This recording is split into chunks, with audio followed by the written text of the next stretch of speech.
জিরে ভেজে নিচ্ছি, তেল দিইনি কিন্তু কাঠখোলাটা আমি ভেজে নিচ্ছি। জিরেটা মাছের ঝোলে দেবো।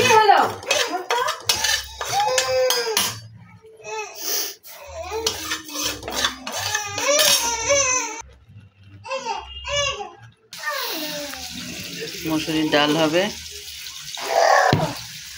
বেগুন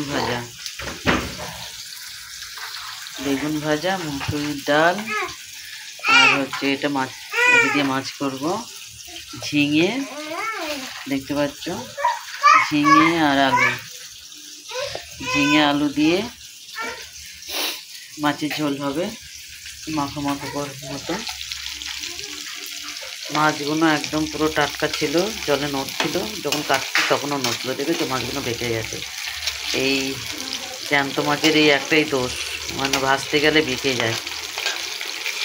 এই বাটা মাছগুলো কিন্তু খেতে খুব ভালো লাগে,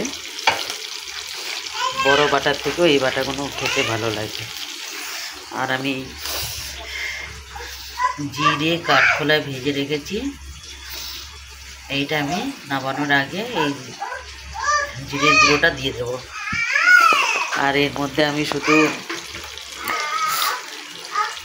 কাঁচা লঙ্কা দেবো, হলুদ দেবো, লবণ দেবো, আর কিচ্ছু দেবো না এই মাছের ঝোলটার মধ্যে, আর কিছু দেবো না।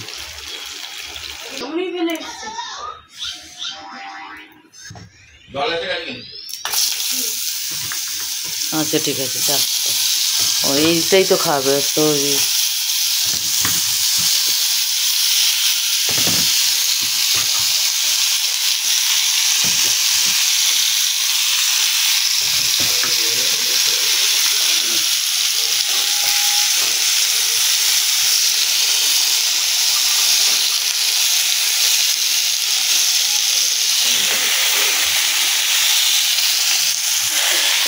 একটু বেগুনও দিয়ে দেবো আমি, বেগুন আছে কচি বেগুন, একটু বেগুনও দিয়ে দেবো। বেগুনটা একটু পরে দেবো।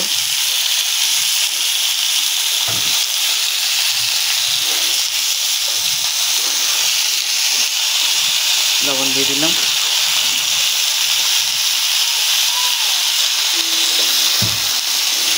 এখন একটু অল্প তেলে খাওয়া হচ্ছে, কেন মেয়েটার তো আমার শরীর ভালো না, ওকে একদম তেল মশলা খেতেই বারণ করেছে, একদম সেদ্ধ।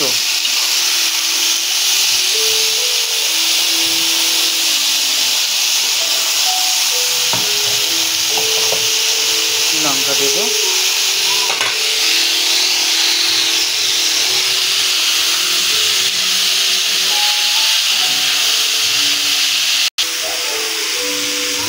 হয়ে গেছে, একটু জল দিয়ে দেবো।